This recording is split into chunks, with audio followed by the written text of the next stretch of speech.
Buenas, mi nombre es Diego Alberto Bravo Niño y hoy les vengo a hablar sobre la modernidad líquida. La modernidad líquida es un libro escrito por Zygmunt Bauman, un escritor que es polaco, el cual también es sociólogo. Para poder entender el nombre del libro, al prólogo que es de lo que hoy les vengo a hablar, empieza a explicarnos qué es lo líquido y qué es aquello que es compacto. Entonces, lo líquido es aquello que es fluido, algo que puede variar de muchas formas y es fácil de manipular, por así decirlo. En cambio, lo compacto es aquello que es tieso, o sea, no se puede moldear de manera fácil y siempre va a estar en la misma forma, a excepción de que lo cambien. Pero para poder entender un poco más, centrarnos en contexto, él nos pone la historia del antiguo régimen. Que fue antes de la Revolución Francesa, a mediados de 1789-1799. Esto básicamente se dio porque la gente se cansó y pedía una mejor calidad de vida, ya que los franceses no tenían ni siquiera para el pan. Pero pues bueno, eso es otra historia. Entonces, él habla de cómo la gente cambió, o sea, se empezó a volver como con una mentalidad más líquida.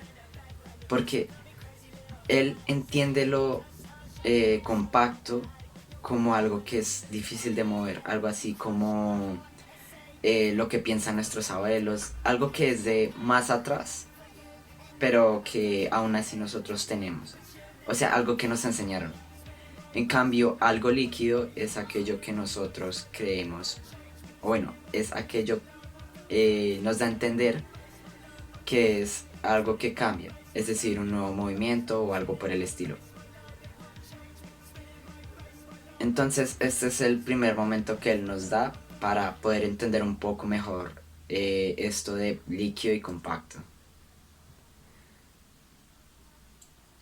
Después empieza a hablar sobre Max Weber, que es una de las personas que yo creo que es más importante en este texto porque yo la investigué, el cual es un sociólogo alemán que también ayuda a la sociología actual porque fundó el estudio moderno de la sociología, básicamente. Él lo que hablaba era sobre la racionalidad instrumental. Esto básicamente se basaba en que las acciones tradicionales se podían cambiar. Es decir, nosotros deberíamos alcanzar la autonomía. Pero ¿qué es esto de las acciones tradicionales? Las acciones tradicionales son eso de lo que nosotros estamos acostumbrados a hacer todos los días. Es decir, no sé, tender la cama, cepillarse los dientes o algo así. Pero él no se refiere como tal a esto, sino se refiere a una idea de lo que nosotros hacemos en general.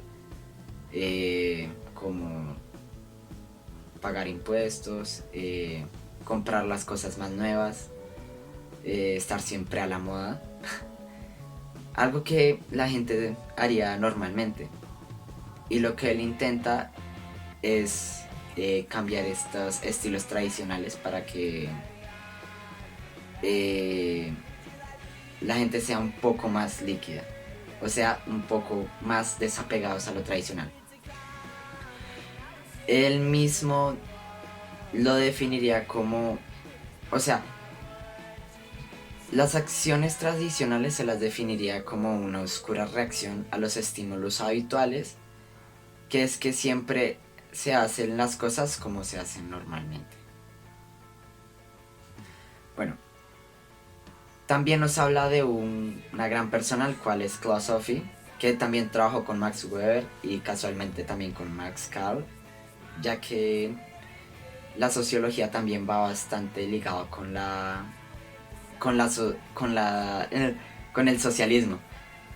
Entonces, él era, bueno, la persona que les hago, Klaus Hofe, era un sociólogo político de Alemania, el cual dice que nadie podría pensar por sí mismo, porque estamos acostumbrados a pensar como todas las personas lo hacen. Es decir, tu abuelo lo hacía así, entonces tú lo debes hacer así.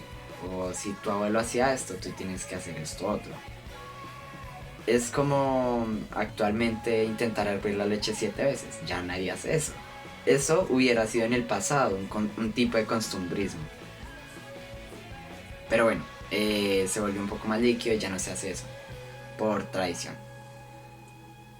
Él también empieza a hablar sobre algo al cual le llaman instituciones zombies, las cuales son instituciones que siguen vivas pero al mismo tiempo están muertas, como el autor mismo diría, las cuales son instituciones que en sí solamente benefician al más rico, es decir, la FMI, el Fondo Monetario Internacional, cuyo único objetivo es ayudar a los más ricos, porque pues obviamente son los que pueden pagar con el fin de que los pobres no puedan salir nunca de la pobreza, porque si todos fuéramos ricos, entonces, ¿de qué valdría ser rico? O sea, mejor que uno sea rico y uno pobre. Así todos quieren ser como el otro y se empiezan a hacer alianzas, pero bueno. También él habla sobre la OMS, que también se beneficia al más grande y siempre se intenta seleccionar al más pobre, por así decirlo, ya que las oportunidades que él tiene de vida son peores. Y por último, para entender un poco más, ellos hablan en sí sobre la familia. La familia siempre se ha conocido como un lugar de apego, tales y amor.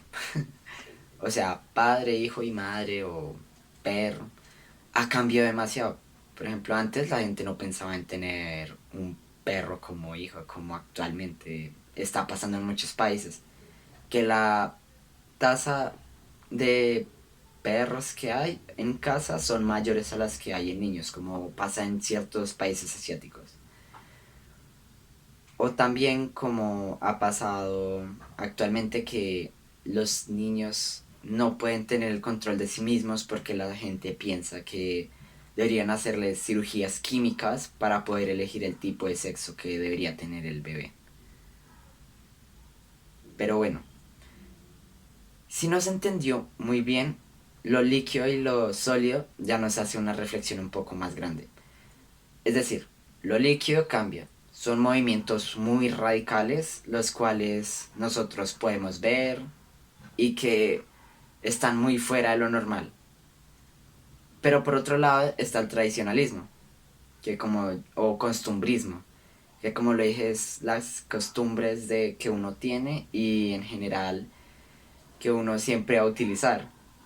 Entonces son esos dos lados, porque la gente siempre se tiende a ir o al costumbrismo o al liquidismo.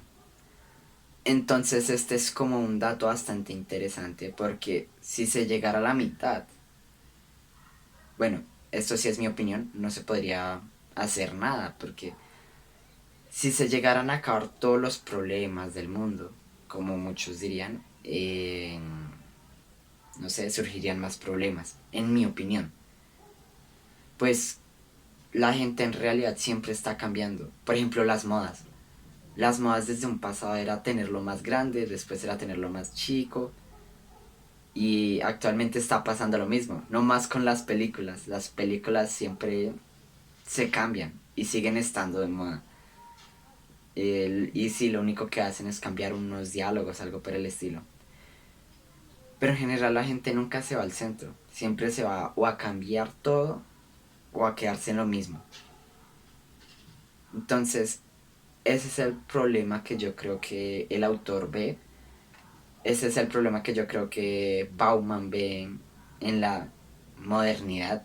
Y por eso es que la llama la modernidad líquida. Porque en realidad es un movimiento que muchas personas no entienden, ya que siempre está cambiando y en general casi nunca,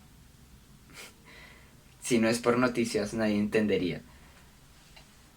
Pues ya tenemos demasiadas cosas como para entender los movimientos, como las redes sociales y diferentes tipos de métodos como el internet, que nos ayudan a entender muchas más cosas. Por ejemplo, el internet sería algo más líquido ya que es algo más nuevo, como las IAs, o sea, las inteligencias artificiales. Y lo más compacto sería, por así decirlo, las librerías, que son lo más antiguo y lo que la gente en general se lleva. Entonces, lo que yo creo que se refiere Simon Bauman al comienzo del libro, o sea, en el prólogo, es que básicamente la sociedad está rota, no por no o ser, no por no llegar al medio, sino porque la gente está totalmente vía o a un polo o al otro polo. Entonces, la modernidad, como él le llamaría, eh, no sé hasta qué punto sea modernidad, porque la gente en algún momento va a cambiar de ideales y hasta pueden llegar al centro, como eh, pasar de ser no, ni líquido ni compacto. O sea, estar en el medio de los dos y aún así no se podría tener ninguna cosa. O sea, ¿qué haríamos en las mismas? Porque igualmente se van a encontrar más problemas. Y ese es el tema del humano, que el humano nunca está satisfecho con lo que tiene. Y bueno, esto sería todo. Muchas gracias. Pastor, espero el 100.